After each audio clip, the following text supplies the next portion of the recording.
श्री कृष्ण कहते हैं, हे मनुष्य, तुम अपने जीवन में सुख, समृद्धि, सुंदर घर, आज्ञाकारी संतान और प्रेम पूर्ण संबंधों की कामना करते हो। यह स्वाभाविक है।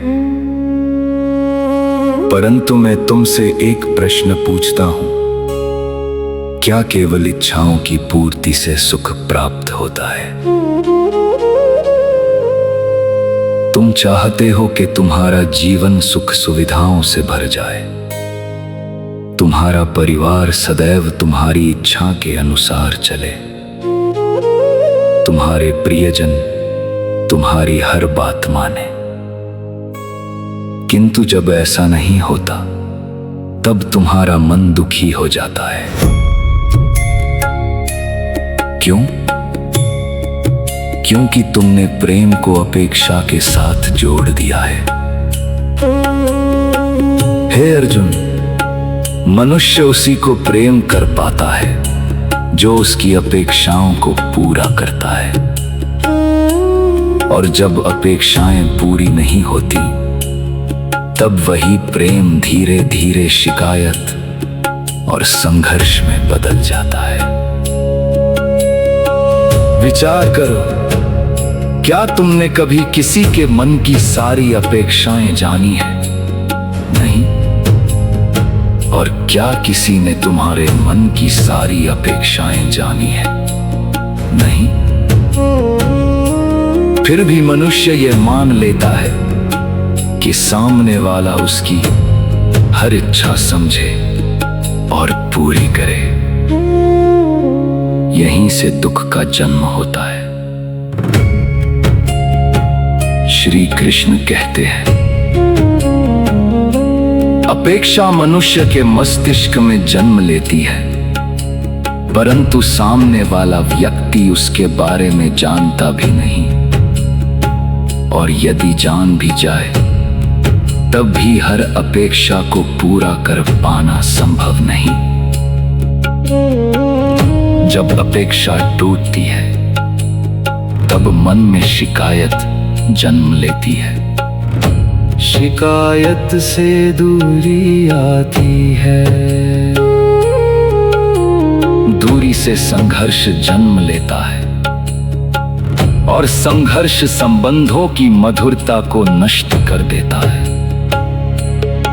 हे मनुष्य, यदि तुम संबंधों को अपेक्षाओं पर नहीं, बल्कि स्वीकार पर आधारित कर दो, तो तुम्हारे जीवन का अधिकांश दुख समाप्त हो जाएगा।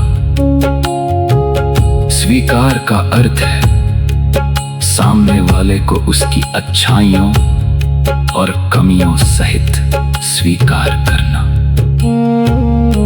जब तुम किसी व्यक्ति को बदलने का प्रयास छोड़ देते हो, तभी संबंधों में शांति आने लगती है। श्री कृष्ण कहते हैं, आज संसार का प्रत्येक व्यक्ति दूसरों को बदलना चाहता है।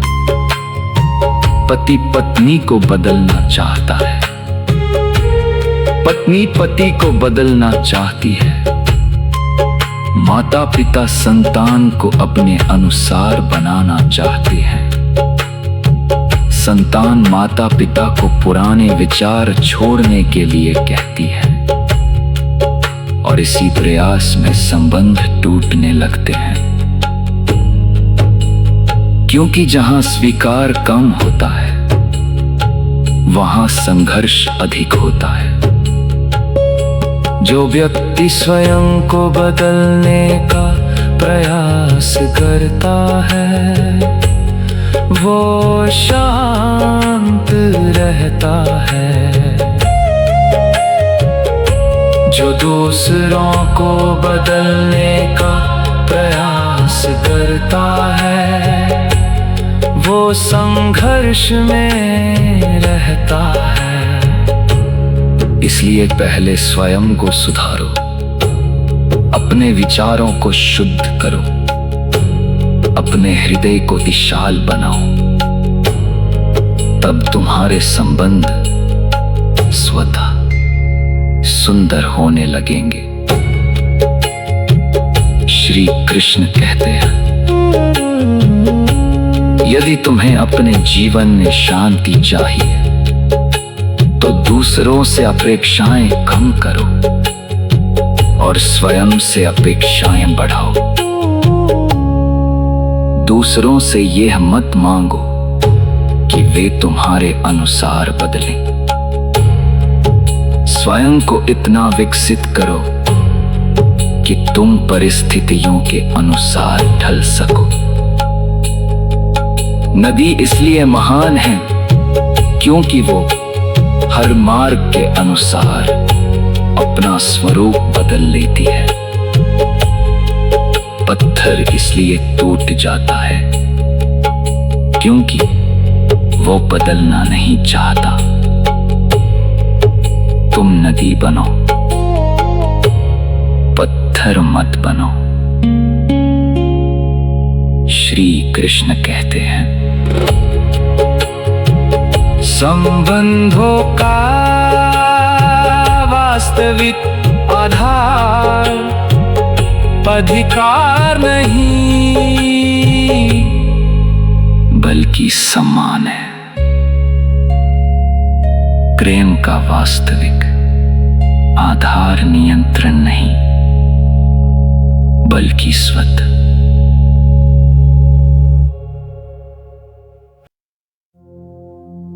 श्री कृष्ण कहते हैं, हे मनुष्य, जीवन में कभी न कभी ऐसा समय अवश्य आता है जब तुम्हें किसी घटना में अन्याय का अनुभव होता है। कोई तुम्हारा अपमान करता है, कोई तुम्हारा विश्वास तोड़ देता है, कोई तुम्हारे अधिकार छीन लेता है, कोई तुम्हारे साथ छल करता है और तब तुम्हारा हृदय पीड़ा से भर जाता है। उस क्षण तुम्हें ऐसा प्रतीत होता है मानो पूरा संसार तुम्हारे विरुद्ध खड़ा हो गया हो। जितना बड़ा अन्याय होता है उतना ही बड़ा विरोध तुम्हारे भीतर जन्म लेता है और तब तुम्हारा मन एक ही बात कहता है, मुझे न्याय चाहिए। परंतु हे अर्जुन, क्या तुमने कभी विचार किया है कि न्याय वास्तव में क्या है? क्या केवल दंड देना ही न्याय है? क्या केवल बदला लेना ही न्याय है? या न्याय का अर्थ इससे कहीं अधिक गहरा है? श्री कृष्ण कहते हैं, न्याय का उद्देश्य केवल अपराधी को दंड देना नहीं होता। न्याय का वास्तविक उद्देश्य समाज में विश्वास को पुनर्स्थापित करना होता है। जिसने गलत किया है उसके भीतर पश्चाताप जागे और जिसने अन्याय सहा है उसके भीतर विश्वास लौट आए।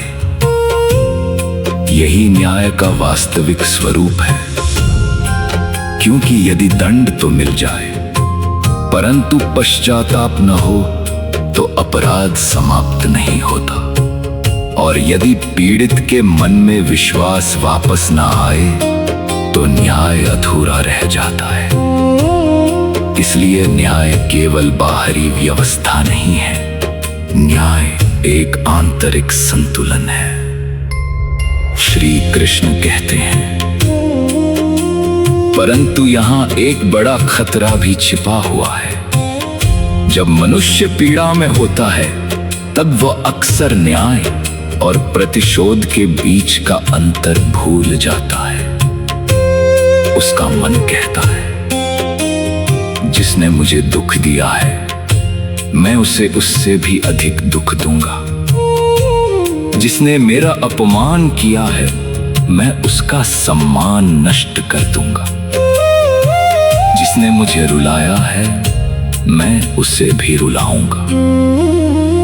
और इसी क्षण न्याय का मार्ग समाप्त होकर प्रतिशोध का मार्ग प्रारंभ हो जाता है। हे मनुष्य, ध्यान रखना, प्रतिशोध न्याय का रूप नहीं है, प्रतिशोध केवल पीड़ा का विस्तार है। श्री कृष्ण कहते हैं, जब कोई व्यक्ति प्रतिशोध के मार्ग पर चलता है तब वह यह भूल जाता है कि जिस अंधकार से वह लड़ रहा है वही अंधकार उसके भीतर भी प्रवेश कर चुका है। जिस अपराधी से वह घृणा करता है धीरे धीरे उसी के समान बनने लगता है। वो सोचता है कि वह न्याय कर रहा है, परंतु वास्तव में वो अपने क्रोध को संतुष्ट कर रहा होता है। और क्रोध कभी तृप्त नहीं होता, क्रोध अग्नि के समान है। जितना ईंधन उसे मिलता है वह उतना ही अधिक प्रज्वलित होता जाता है। इसलिए प्रतिशोध से शांति नहीं मिलती, प्रतिशोध केवल नई पीड़ाओं को जन्म देता है। श्री कृष्ण कहते हैं, धर्म का मार्ग कठिन इसलिए है क्योंकि वह क्रोध के स्थान पर विवेक की मांग करता है। जब तुम्हारे साथ अन्याय हो तब तुरंत प्रतिक्रिया देना सरल है, क्रोधित होना सरल है, घृणा करना सरल है, बदला लेना सरल है, परंतु रुककर विचार करना कठिन है, सत्य को समझना कठिन है और धर्म के अनुसार निर्णय लेना सबसे कठिन है। इसीलिए धर्मवीरों का मार्ग है, कायर व्यक्ति क्रोध करता है, वीर व्यक्ति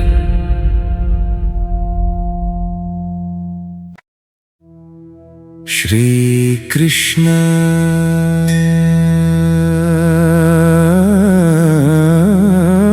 कहते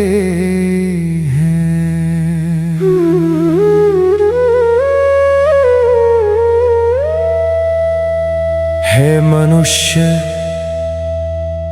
इस संसार में जब भी दो व्यक्ति एक दूसरे के निकट आते हैं तब उनके बीच एक संबंध का जन्म होता है।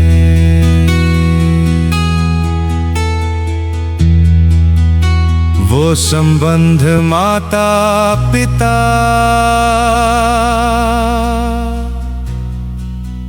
और संतान का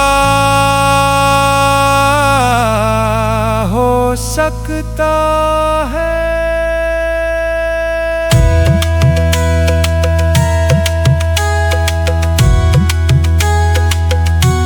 पति पत्नी का हो सकता है, भाई बहन का हो सकता है, मित्रता का हो सकता है,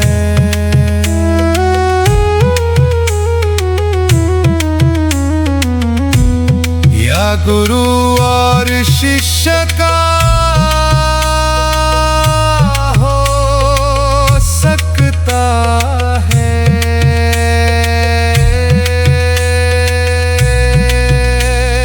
किंतु क्या तुमने कभी विचार किया है कि संबंधों में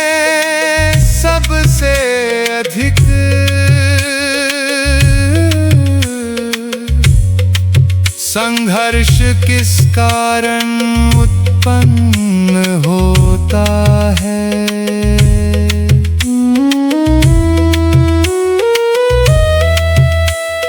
अधिकतर लोग सोचते हैं कि संघर्ष का कारण परिस्थितियां हैं। कुछ लोग सोचते हैं कि स्वभाव का अंतर इसका कारण है।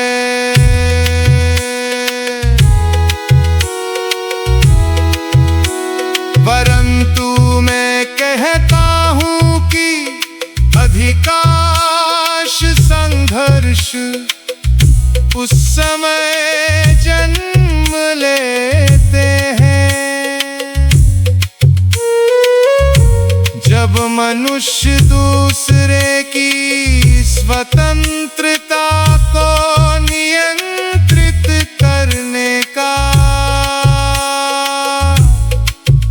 प्रयास करता है। श्री कृष्ण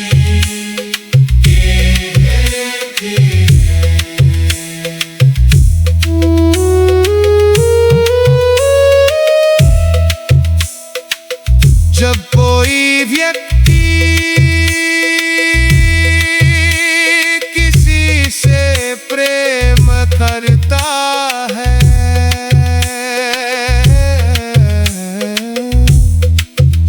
तब धीरे धीरे उसके भीतर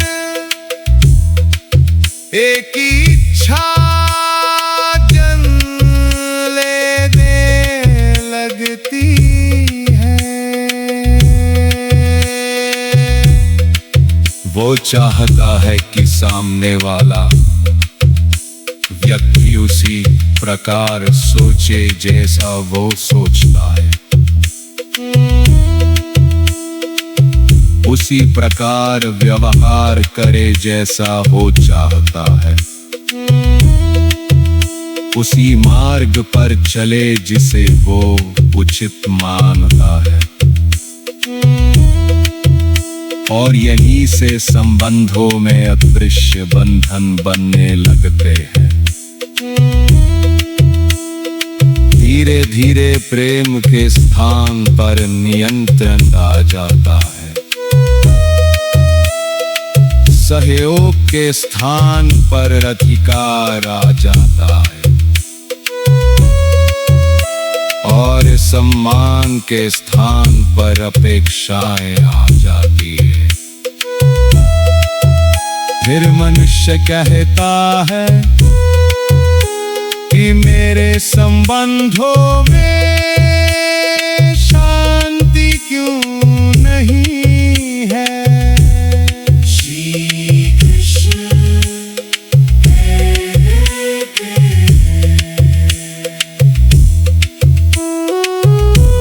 विचार करो,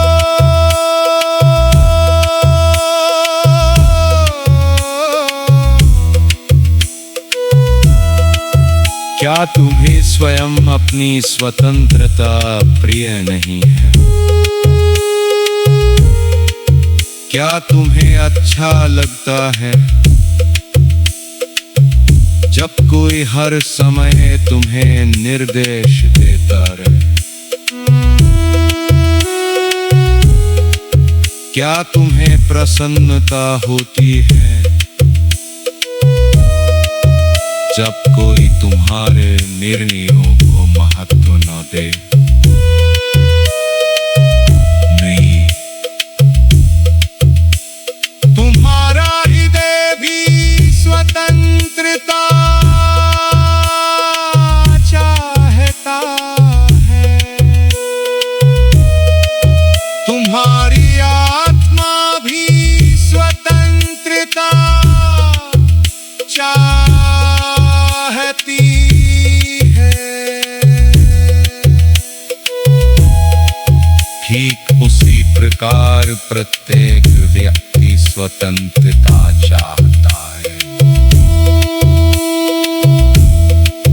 इसलिए जो स्वतंत्रता तुम्हें प्रिय है, वही स्वतंत्रता दूसरों को भी प्रिय है। जो सम्मान तुम अपने लिए चाहते हो। श्री कृष्ण कहते हैं, हे मनुष्य, इस संसार में जब किसी के घर संतान का जन्म होता है, तब उसके साथ अनेक आशाएं भी जन्म लेती हैं। एक पिता अपने पुत्र या पुत्री के उज्जवल भविष्य का स्वप्न देखता है। एक माता अपने बच्चे के सुख, सम्मान और सफलता की कामना करती है, और यह स्वाभाविक भी है, क्योंकि प्रेम सदैव अपने प्रिय के कल्याण की इच्छा करता है। किंतु मैं तुमसे एक प्रश्न पूछता हूं,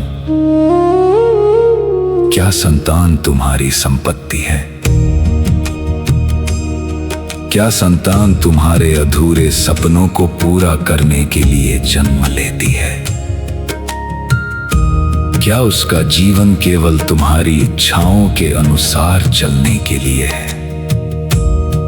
यदि तुम गहराई से विचार करोगे तो उत्तर मिलेगा नहीं।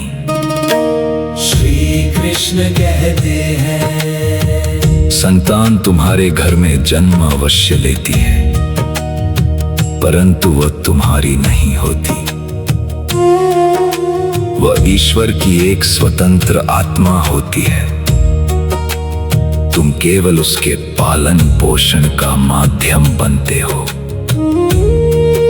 जैसे माली वृक्ष को जल देता है, उसकी रक्षा करता है, उसे पोषण देता है, परंतु वह ये तय नहीं कर सकता कि वृक्ष कितना ऊंचा होगा, किस दिशा में उसकी शाखाएं फैलेंगी और उसमें कितने फल आएंगे।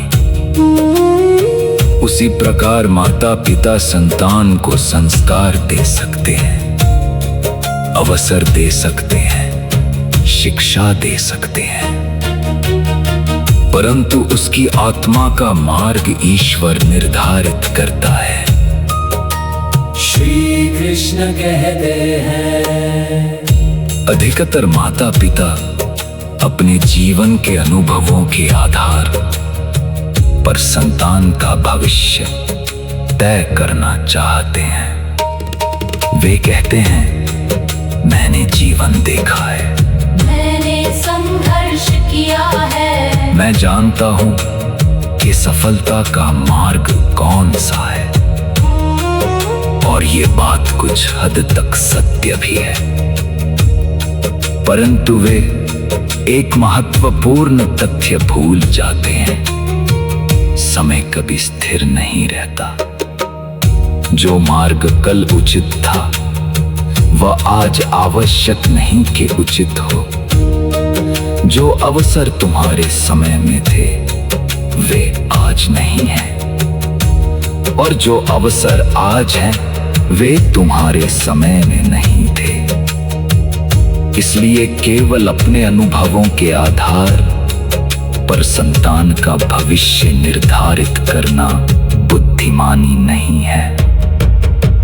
श्री कृष्ण कहते हैं, पहला प्रश्न सदैव स्वयं से पूछो, क्या समय बदलता नहीं?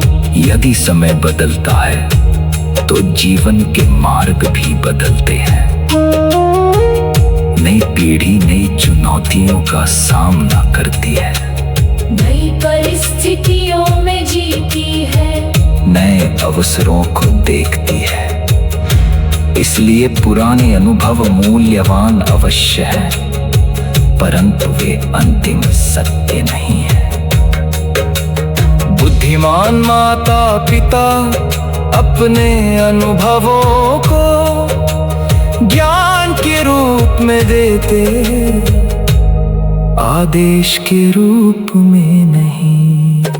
श्री कृष्ण कहते हैं, दूसरा प्रश्न स्वयं से पूछो, क्या प्रत्येक संतान अपने माता पिता की प्रतिलिपि होती है? नहीं। संस्कार माता पिता देते हैं, परंतु प्रतिभा ईश्वर देता है। रुचियां ईश्वर देता है, क्षमताएं ईश्वर देता है। कोई संगीत में उत्कृष्ट होता है, कोई विज्ञान में, कोई कला में, कोई सेवा में, कोई व्यापार में। यदि एक पिता अपनी अधूरी महत्वाकांक्षा संतान पर थोप देता है तो वह उसकी आत्मा की आवाज को दबा देता है, और जब आत्मा की आवाज दब जाती है तब जीवन में संघर्ष बढ़ जाता है। श्री कृष्ण कहते हैं, कई माता पिता सोचते हैं कि वे अपनी संतान को हर कठिनाई से बचा लेंगे। वे चाहते हैं कि उनके बच्चे कभी असफल ना हो, कभी तो कभी तो।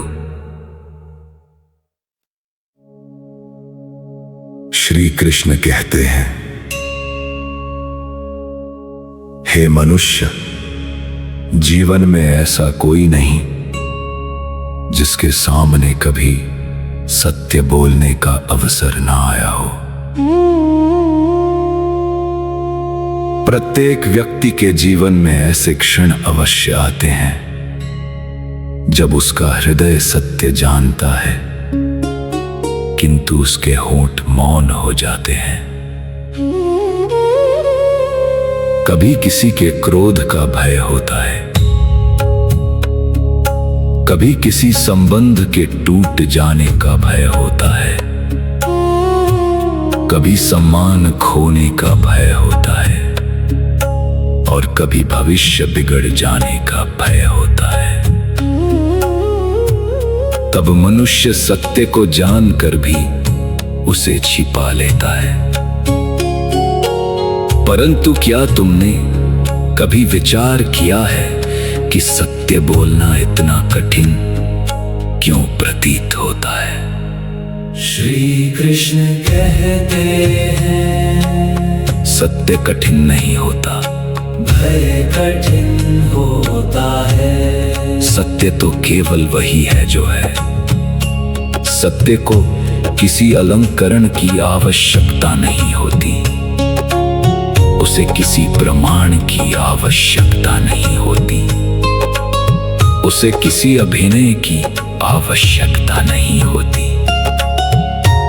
सत्य तो सूर्य के समान है। चाहे बादल उसे कुछ समय के लिए ढक ले, परंतु उसे सदा के लिए छिपा नहीं सकते। मनुष्य सत्य से नहीं डरता, मनुष्य उन परिणामों से डरता है जो सत्य बोलने के बाद सामने आ सकते हैं, और यही भय उसे भीतर से कमजोर बना देता है। श्री कृष्ण कहते हैं, जब भय रहते हुए भी कोई व्यक्ति सत्य का साथ देता है, तभी उसका चरित्र महान बनता है, क्योंकि साहस का अर्थ भय का ना होना नहीं है। साहस का अर्थ है भय उपस्थित होने पर भी धर्म के अनुसार कार्य करना। जो व्यक्ति भय के कारण सत्य छोड़ देता है, वह स्वयं का सम्मान खो देता है, पर जो व्यक्ति सत्य के लिए कठिनाई सह लेता है, वह अंततः आत्मसम्मान प्राप्त करता है। याद रखो, दूसरों का सम्मान खोना उतना दुखद नहीं जितना स्वयं की दृष्टि में गिर जाना। श्री कृष्ण कहते हैं, बहुत बार मनुष्य अपने जीवन के महत्वपूर्ण निर्णय भविष्य की कल्पनाओं के आधार पर लेता है।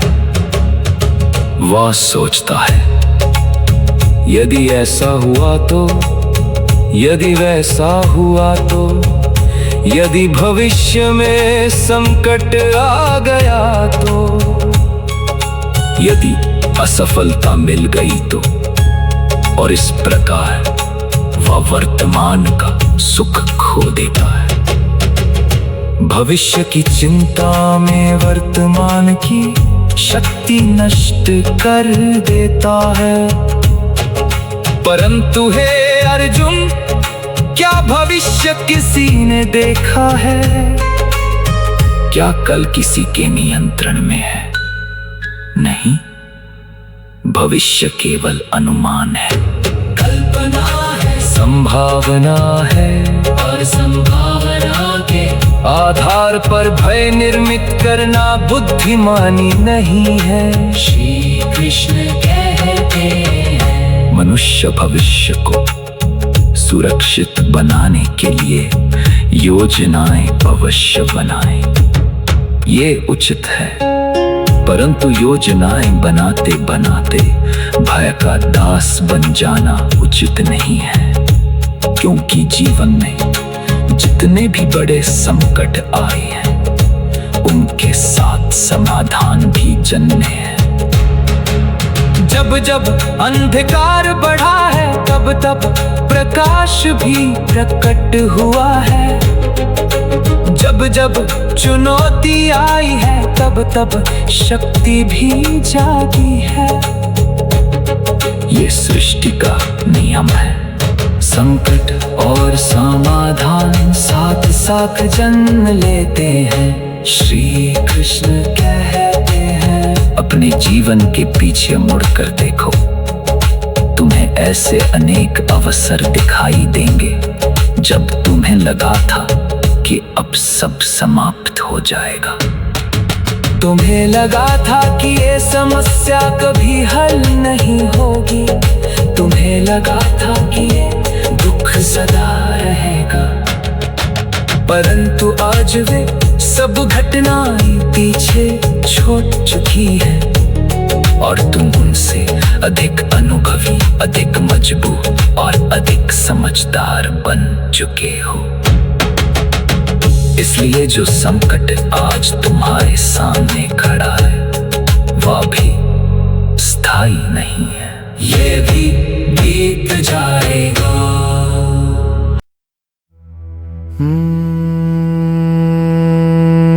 श्री कृष्ण कहते हैं, हे मनुष्य, जीवन में ऐसा कोई नहीं जिसके सामने कभी सत्य बोलने का अवसर न आया हो। प्रत्येक व्यक्ति के जीवन में ऐसे क्षण अवश्य आते हैं जब उसका हृदय सत्य जानता है, किंतु उसके होंठ मौन हो जाते हैं। कभी किसी के क्रोध का भय होता है, कभी किसी संबंध के टूट जाने का भय होता है, कभी सम्मान खोने का भय होता है और कभी भविष्य बिगड़ जाने का भय होता है। तब मनुष्य सत्य को जानकर भी उसे छिपा लेता है। परंतु क्या तुमने कभी विचार किया है कि सत्य बोलना इतना कठिन क्यों प्रतीत होता है? श्री कृष्ण कहते हैं, सत्य कठिन नहीं होता, भय कठिन होता है। सत्य तो केवल वही है जो है। सत्य को किसी अलंकरण की आवश्यकता नहीं होती, उसे किसी प्रमाण की आवश्यकता नहीं होती, उसे किसी अभिनय की आवश्यकता नहीं होती। सत्य तो सूर्य के समान है, चाहे बादल उसे कुछ समय के लिए ढक लें, परंतु उसे सदा के लिए छिपा नहीं सकते। मनुष्य सत्य से नहीं डरता, मनुष्य उन परिणामों से डरता है जो सत्य बोलने के बाद सामने आ सकते हैं, और यही भय उसे भीतर से कमजोर बना देता है। श्री कृष्ण कहते हैं, जब भय रहते हुए भी कोई व्यक्ति सत्य का साथ देता है, तभी उसका चरित्र महान बनता है। क्योंकि साहस का अर्थ भय का न होना नहीं है, साहस का अर्थ है भय उपस्थित होने पर भी धर्म के अनुसार कार्य करना। जो व्यक्ति भय के कारण सत्य छोड़ देता है, वह स्वयं का सम्मान खो देता है, और जो व्यक्ति सत्य के लिए कठिनाई सह लेता है, वह अंततः आत्मसम्मान प्राप्त करता है। याद रखो, दूसरों का सम्मान खोना उतना दुखद नहीं जितना स्वयं की दृष्टि में गिर जाना। श्री कृष्ण कहते हैं, बहुत बार मनुष्य अपने जीवन के महत्वपूर्ण निर्णय भविष्य की कल्पनाओं के आधार पर लेता है। वह सोचता है, यदि ऐसा हुआ तो, यदि वैसा हुआ तो, यदि भविष्य में संकट आ गया तो, यदि असफलता मिल गई तो, और इस प्रकार वह वर्तमान का सुख खो देता है। भविष्य की चिंता में वर्तमान की शक्ति नष्ट कर देता है। परंतु हे अर्जुन, क्या भविष्य किसी ने देखा है? क्या कल किसी की नियंत्रण में है? नहीं। भविष्य के अवल अनुमान है, कल्पना है, संभावना है।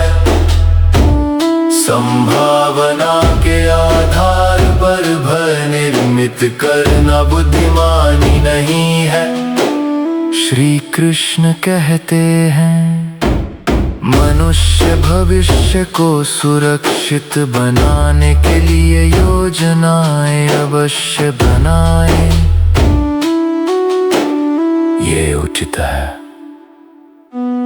परंतु योजनाएं बनाते बनाते भय का दास बन जाना उचित नहीं है। क्योंकि जीवन में जितने भी बड़े सा